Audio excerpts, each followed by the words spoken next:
Hi friends, നമുക്കിത് വായിച്ചു നോക്കിയാലോ. പ്രവൃത്തികളുടെ ഉറവിടം ദൈവസ്നേഹമാണ്. നോക്കിയാലോ. ദൈവസ്നേഹമായിരിക്കട്ടെ നമ്മുടെ പ്രവൃത്തികളുടെ ഉറവിടവും ലക്ഷ്യവും. മനുഷ്യരുടെ സ്നേഹത്തെ നേടുക എന്ന ലക്ഷ്യത്തോടെ ഒരു നന്മയും നാം ചെയ്യരുത്.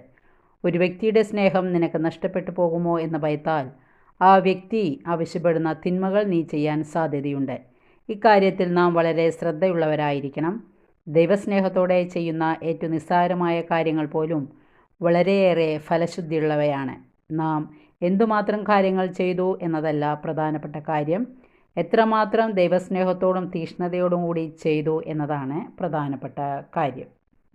അധികം സ്നേഹിക്കുന്നവർ അധികം പ്രവർത്തിക്കുന്നു. ആരാണോ ദൈവത്തെ അധികമായി സ്നേഹിക്കുന്നത് അവർ ചെയ്യുന്ന ചെറിയ കാര്യങ്ങൾ പോലും തീർച്ചയായും വലിയ മഹത്വമുള്ള പ്രവൃത്തികളാണ്. നമുക്ക് ദൈവസ്നേഹത്തിൽ വളരാനും ദൈവത്തെ സ്തുതിക്കാനും നമ്മുടെ പ്രവൃത്തികളെ ക്രമപ്പെടുത്താം. Okay, thank you, by.